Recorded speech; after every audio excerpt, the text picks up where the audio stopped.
Bom dia, pessoal. Bom, primeiramente, vamos dar continuidade aos nossos assuntos de cirurgia, tudo bem?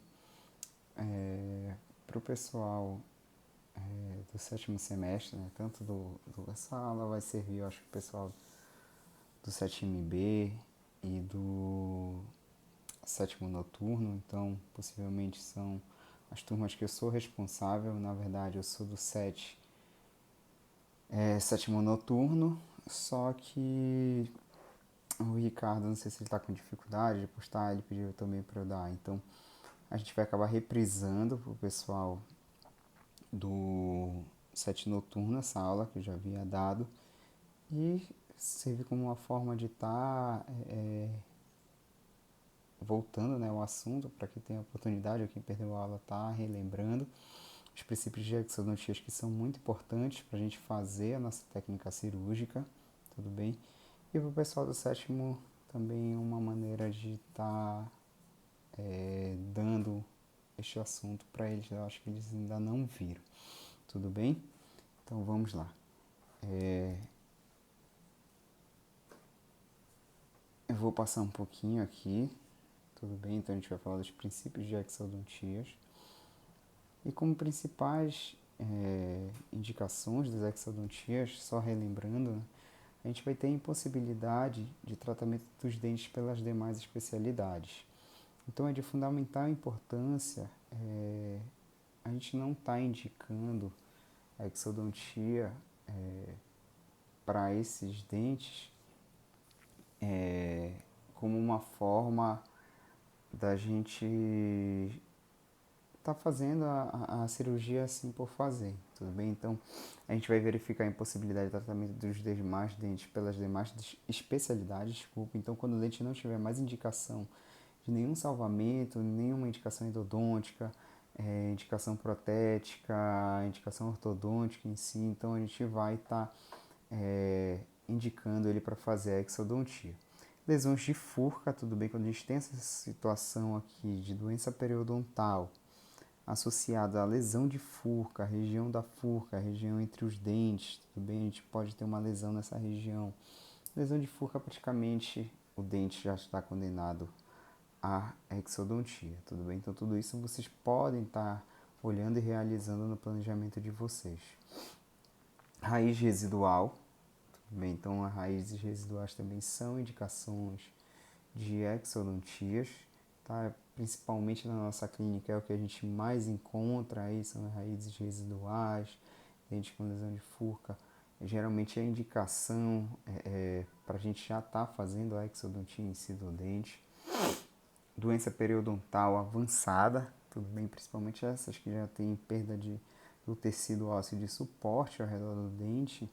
Então, essa doença periodontal avançada não tem mais o que fazer. A gente vê como aqui o dente praticamente está aderido só a tecido mole, a mucosa gengival do dente. Aqui já tem uma perda de inserção, esse dente não vai servir como apoio de prótese, então possivelmente são dentes que a gente vai fazer a indicação da exodontia em si, tudo bem?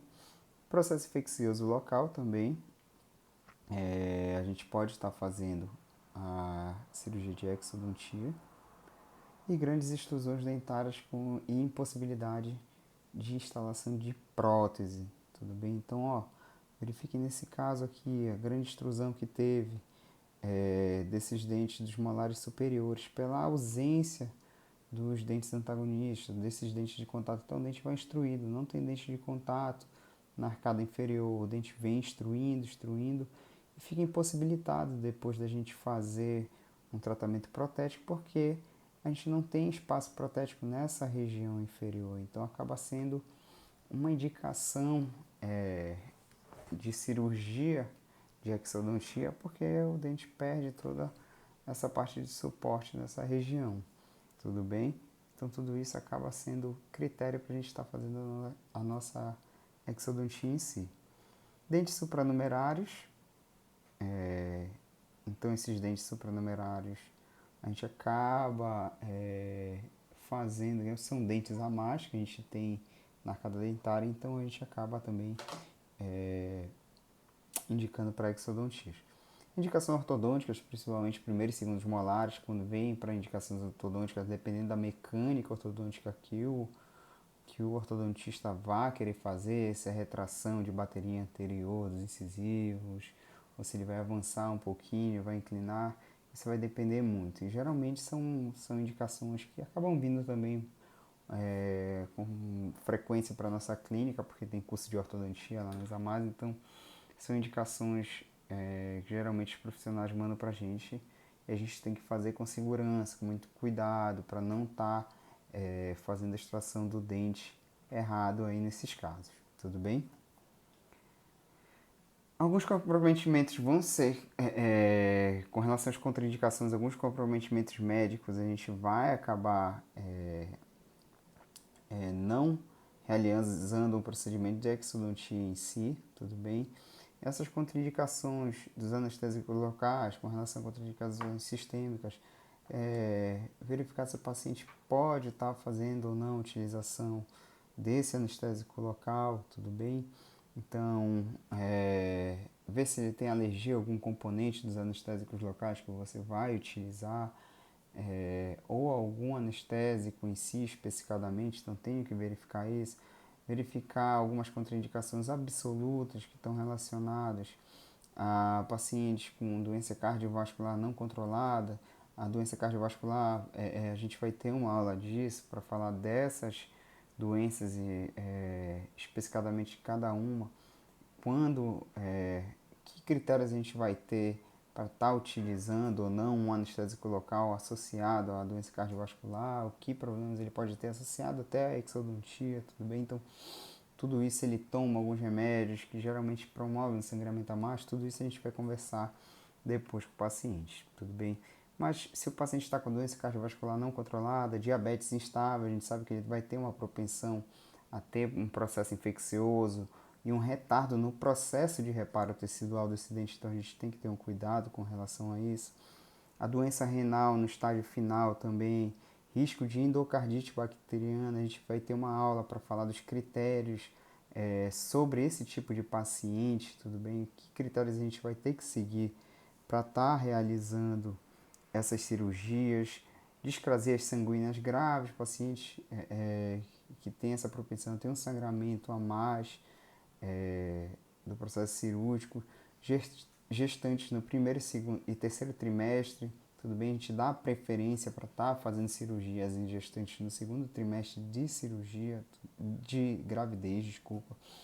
Então, geralmente são pacientes que a gente precisa ter um cuidado a mais. Se for optar em fazer em primeiro e terceiro trimestre, geralmente são casos muito graves onde o paciente tem que fazer a cirurgia mesmo, mas se der para esperar um pouquinho a mais, controlar um pouquinho com algumas medicações, que a gente tem que ter também o controle e o cuidado com as gestantes, dá para esperar para a gente estar realizando ali no segundo trimestre, tudo bem? Tem que fazer um acompanhamento muito específico para esse tipo de paciente, senão a gente pode causar alguma alteração na gravidez desse paciente, tá? Paciente em uso de anticoagulante, então é muito importante a gente ter esse critério com relação a isso, e contato com o médico, tudo bem? Então tudo isso a gente vai ter que seguir alguns critérios que são bastante importantes. Qualquer dúvida a gente tem que ligar para o médico, mandar a carta para o médico, a gente tem que se respaldar com relação a essas determinadas doenças. Na aula que a gente vai falar sobre o pré-operatório do paciente em si para a cirurgia, a gente vai falar de todas essas doenças especificadamente, tá? Cuidados, geralmente com condições médicas comprometidas, infarto recente, antes de 6 meses, o paciente que teve infarto a gente não pode realizar procedimento de cirurgia. Cardiopatas a gente dá uma dose de adrenalina de 0,4 miligramas, tudo bem? 0,04 miligramas a dosagem, que é a mesma dessa de 40 unidades internacionais por gramas. Então a gente vai utilizar microgramas, desculpa.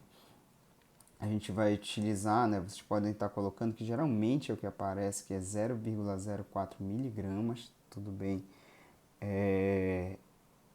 de adrenalina, ou seja, 2 tubetes geralmente quando ela está associada à lidocaína, à mepivacaína, são 2 tubetes na concentração de 1 para 100 mil, a gente pode estar fazendo de adrenalina, tudo bem? A gente vai conversar também sobre isso quando falar das doenças. Considerar a profilaxia antibiótica para pacientes com risco de endocardite bacteriana e a utilização de anticoagulantes quando a gente vai suspender ou não, tá? Hoje em dia, a gente vai comentar um pouquinho na aula, a gente nem tanto suspende. Artigos mais recentes sobre a utilização de anticoagulantes já verificam que o paciente pode ter a longo prazo até um malefício se a gente for suspender essas medicações com a realização da cirurgia. Mas isso a gente tem que entrar em contato com o médico e verificar essa possibilidade de realização desses procedimentos em si, tudo bem? Contraindicações locais, a gente vai ter agum, extração de premolares e molares superiores e em vigência de sinusite aguda, pessoal. Tem que ter cuidado, se o paciente está num quadro de sinusite aguda, está com uma infecção na região do seio maxilar, a gente pode ter uma propensão a mais a ter trombose do seio cavernoso, tudo bem? Que é uma infecção que a gente vai ver também durante esse semestre, né? É uma infecção que pode ser oriunda das vias aéreas, né, superiores, como o seio maxilar, ela pode chegar numa região, por via hematogênica, né, ela pode chegar numa região que a gente chama de seio cavernoso, tudo bem? E gerar essa infecção. A gente vai falar especificadamente sobre isso. E a partir dessa trombose do seio cavernoso, o paciente pode adquirir uma meningite, também alguns quadros de osteomielite, a gente tem que ter o cuidado, então sempre analisar nesses quadros de infecção grave se a gente vai poder realizar ou não a cirurgia. Dentes que estão em áreas que receberão irradiação, geralmente a gente dá preferência em fazer exodontia antes de qualquer irradiação. Tudo bem, se o paciente tem uma raiz residual na região do dente que não está rígido, a gente dá preferência por estar realizando essa exodontia antes do paciente ser irradiado, tudo bem? Dentes associados a lesões tumorais, tá? A gente pode não estar removendo isso com relação mais à biópsia, possivelmente se você for remover essa lesão por completo, isso numa cirurgia como por exemplo essa, nível hospitalar, você pode estar removendo esse dente ou não, isso são fatores a serem analisados. Se você for fazer uma biópsia incisional, às vezes o dente está na região do tumor, às vezes você tira, não tira, então isso acaba sendo um critério, pode ser uma contraindicação, uma indicação de exodontia em si. Mas aí nesse caso, possivelmente você vai fazer uma biópsia incisional, você não vai estar removendo o dente porque o dente está incluso, tudo bem? Então, no risco de você tirar, você vai tirar um tamanho grande, você pode fraturar aí a região da mandíbula, então tem que ter um cuidado com relação a isso, independente das condições. Então, a avaliação clínica, a gente vai ter alguns critérios, a gente pode prever a dificuldade do procedimento, é muito importante a gente fazer, por isso que a gente exige de vocês estarem fazendo a avaliação clínica e radiográfica no momento da cirurgia, no pré-operatório, para fazer aquele planejamento que vocês fazem no papel, tudo bem? Então, tudo isso a gente acaba tendo critérios para estar realizando a cirurgia. Escolher a técnica de exodontia mais criteriosa, então a radiografia vai nos ajudar em cima disso, tudo bem? Critérios de posição na arcada, presença ou não de patologias, implementação do alvéolo, dificuldade de acesso, a radiografia vai dar para a gente, integridade anatômica da coroa e raiz, proximidade com as estruturas nobres adjacentes também, no caso, na região da mandíbula, uma proximidade com o nervo alveolar inferior, com o nervo metoniano, região de maxilar, uma proximidade com o seio maxilar, então tudo isso a gente vai ter critérios para estar realizando. Apinhamentos dentários, a gente consegue ver às vezes as dificuldades, apinhamentos que a gente pode ter na região ali da cirurgia e relação com o seio maxilar, tudo bem? Então essa relação com o seio é muito importante que a gente consegue visualizar aqui nessa radiografia. Então o raio-x vai dar uma visualização, um risco que a gente pode estar correndo, e se a gente for realizar a cirurgia sem alguns critérios, se a gente não for realizar modontosecção, alguma coisa assim, para minimizar o risco de estar empurrando esse dente para o sistema maxilar. Essa proximidade também nos deixa alerta, né? Caso a gente tire o dente com tranquilidade e verificar se teve uma comunicação ou não, se a gente precisa fazer fechamento primário, só uma sutura ali na região para estabilizar a coágulo. Então tudo isso a gente consegue visualizar com a avaliação clínica e radiográfica, principalmente em radiográfica. Uma hipercementose, que é um critério de dificuldade para a gente estar realizando a cirurgia, a gente vê esse aumento da região do cemento. Muitas vezes isso acontece na nossa clínica, muitos pacientes que chegam com essa hipercementose e a gente não consegue, sem uma broca, estar removendo e fazendo a exodontia desse dente, tudo bem? Dentes tratados endodonticamente e com reabsorção radicular também, tudo bem? Então, verificar essa possibilidade de raio-x periapical panorâmico, aqui a gente avalia geralmente alguns critérios, mas como na clínica a maioria dos nossos pacientes não tem condição, o cara já não tem o dinheiro direito para fazer a exodontia do, do dente, né, que dirá fazer um raio-x panorâmico, que geralmente dá um critério a mais, principalmente se ele tem exodontias múltiplas. A gente acaba fazendo esse raio-x panorâmico para ter uma avaliação da arcada por completo, tudo bem?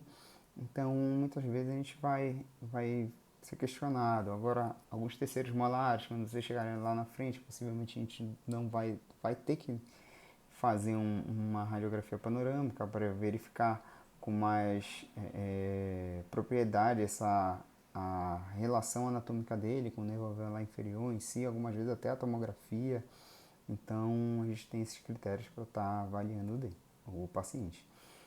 Idealmente, paciente sentado, pessoal, a gente exige isso, às vezes a gente libera ou não, mas a gente tenta nesse sétimo semestre estar exigindo de vocês para estar iniciando cirurgia sentado. Tem gente que não gosta mesmo, a gente acaba abrindo, né, deixando o aluno até fazer um pouco em pé, mas de orientação, né, a gente gosta que idealmente seja sentado, tudo bem? Para manter uma estrutura, um posicionamento mais correto, até a longo prazo, quando vocês forem trabalhar como dentista, é mais interessante ficar sentado até por uma condição de ergonomia, tudo bem?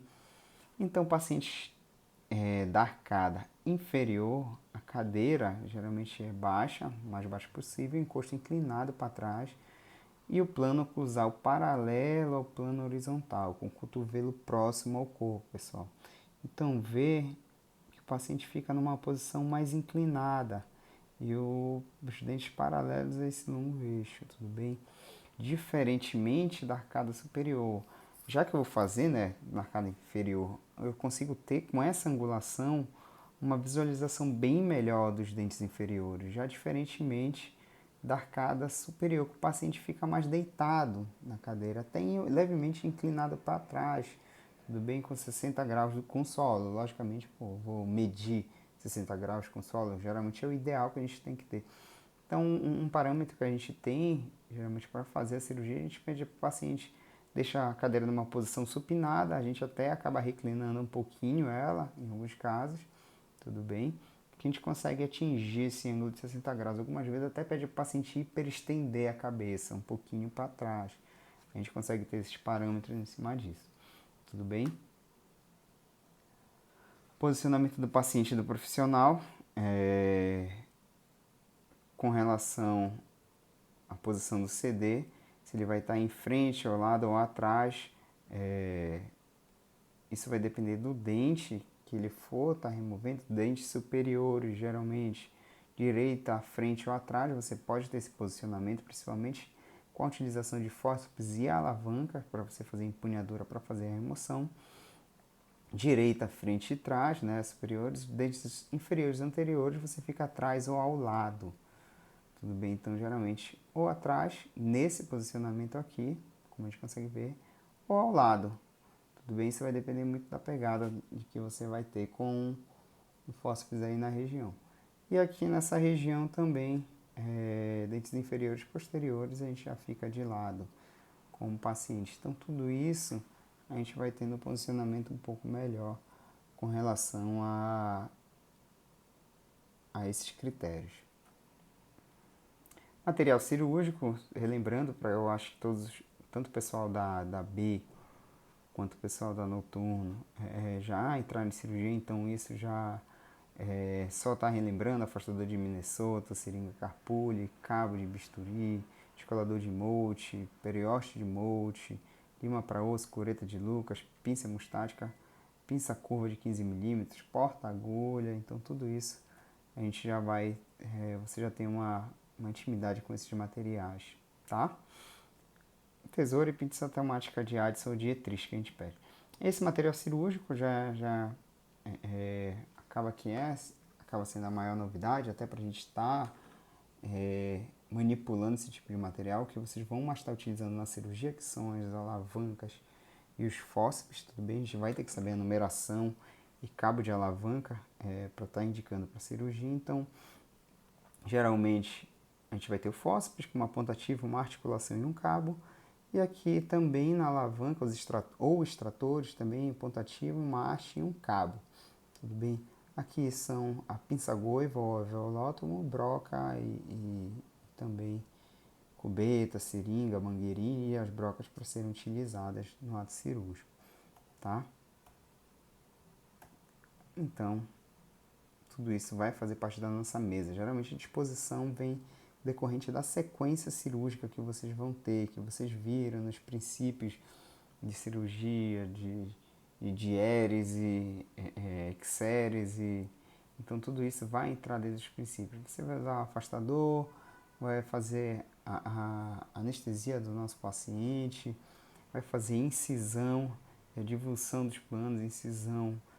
O início, a gente sempre exige que vocês façam a incisão antes de estarem fazendo descolamento do muco periosteal, que seria, no caso, a divulsão ali dos dentes. A utilização das alavancas, colocar, não precisa você estar colocando todas as alavancas, só colocar que você vai estar utilizando no ato cirúrgico. Utilização da lima para osso, cureta, pinça hemostática, porta-agulha e a tesoura de Metzenbaum, ou tesoura a dispensa, ou a normal, para estar cortando a região dos pontos, broca, se for utilizar, deixar tudo em mãos, como a gente já conversou na prática clínica.